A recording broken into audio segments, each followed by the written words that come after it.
Imagine waking up with a deep cut on your leg. But there are no hospitals, no antibiotics, and no doctors for thousands of miles. For Stone Age people, this wasn't a nightmare, it was simply everyday life. Every injury, every illness, and every broken bone could become a fight for survival. Yet somehow, our ancestors survived for hundreds of thousands of years. So how did they stay alive without modern medicine? The answer begins with one incredible fact. Ancient humans knew nature far better than we do today. They didn't have pharmacies, but they lived inside the world's largest natural medicine cabinet. Through generations of careful observation, they discovered which plants helped wounds heal, which leaves reduced swelling, which roots eased stomach pain, and which berries were deadly enough to avoid forever. This knowledge wasn't written in books. It was passed from parents to children, and from experienced elders to young hunters. One mistake could be fatal, so remembering these lessons became just as important as learning how to hunt. Archaeologists believe many Stone Age communities even had people who specialized in healing. They weren't doctors in white coats, but they knew which plants, mud, tree bark, and animal products could help the sick. Some of these ancient remedies are surprisingly similar to medicines scientists still use today. One of the best examples is willow bark, which ancient people often chewed to reduce pain. They didn't know why it worked, they only knew that it helped. Experience became their science. Wounds were cleaned as quickly as possible to keep dirt and insects away. Some wounds were covered with clean moss, soft leaves, or strips of animal skin. These natural coverings helped protect the injury while the body healed itself. The human body has always been remarkably good at repairing itself. Even today, most small cuts heal naturally without medicine, but serious infections were far more dangerous. Without antibiotics, even a small infection could become life-threatening. That's why preventing infection was often more important than treating it later. Broken bones were another serious challenge for Stone Age people. A fall, a hunting accident, or an animal attack could easily break an arm or a leg. But archaeologists have discovered skeletons with perfectly healed fractures. That tells us someone cared for the injured person long enough for the bone to heal. Healing wasn't something a person could do alone. Family members shared food, gathered water, and protected the injured from danger.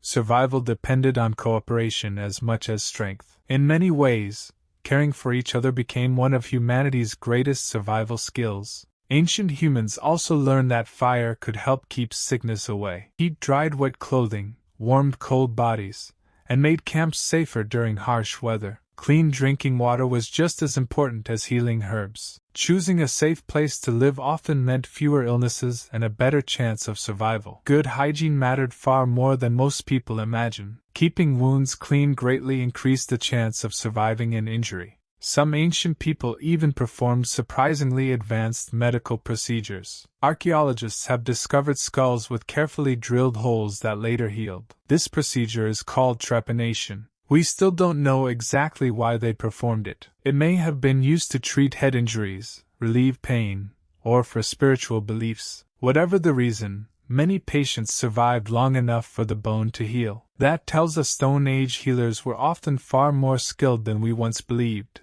Ancient healers also learned that not every plant was safe. Some herbs could ease pain, while others could make a person dangerously sick. Learning the difference often took many generations. Every successful treatment became a lesson worth remembering, and every mistake became a warning for the future. Stone Age medicine improved little by little over thousands of years. Knowledge slowly spread from one family to another, and eventually across entire groups of people. Long before books existed, human memory was the world's first medical library. Another important skill was knowing when the body simply needed time to heal. Rest was often one of the most effective treatments available. Continuing to hunt with a serious injury could make things much worse, so wise leaders understood that a healthy hunter was more valuable than a reckless one. Stone Age families also cared for elderly people who could no longer hunt. In return, elders shared decades of survival knowledge. Their experience could save lives without lifting a spear. Children began learning about healing long before they became adults. Watching adults closely was one of their most important classrooms. Every successful recovery became another lesson for the entire group. Over thousands of years, this constant learning made survival more likely, and slowly, human knowledge became one of the strongest survival tools ever developed. Food itself was one of the most powerful forms of medicine. An injured person needed enough food for the body to rebuild damaged tissue, which meant the rest of the group often shared part of their own meals. Sharing food gave injured people a better chance to recover. Water was just as important as food during recovery because dehydration could make a sick person even weaker. Stone Age people also paid close attention to the changing seasons. Different seasons brought different illnesses and different challenges. Winter was especially dangerous because food became harder to find, and weak or injured people faced the greatest risk during those difficult months. That's why preparing food before winter could save lives. Careful planning was often just as important as good medicine. Hunting injuries were one of the greatest dangers in everyday life. A single mistake during a hunt could change a person's life forever. That's one reason humans learned to hunt together instead of alone. Teamwork reduced danger for everyone, and if someone was injured, others could carry them home. No medicine could replace the value of helping one another. Archaeologists have even found skeletons of people who survived severe disabilities. Some could not have survived without years of support from their community. These discoveries reveal something remarkable about early humans. Compassion may have been just as important as intelligence. Caring for the weak made the entire group stronger. In the end, survival wasn't just about strength. It was about people working together. Thousands of years later, scientists are still studying many of the plants ancient people once trusted. Some traditional remedies have even inspired modern medicines, while others turned out to be ineffective or even dangerous. That's how science works, testing old ideas to discover what truly helps. But long before laboratories existed, careful observation was humanity's greatest teacher.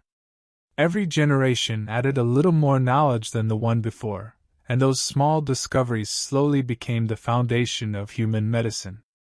The story of medicine didn't begin in a hospital. It began around campfires, inside caves, and deep within ancient forests. It began with people refusing to give up on one another. Every healed wound, every recovered hunter, and every lesson shared gave the next generation a better chance to survive. Without those countless small discoveries, the world we know today might never have existed. So the next time you visit a doctor or take modern medicine, remember that the journey began hundreds of thousands of years ago, with curious minds, helping hands, and people who learned to survive using nature itself.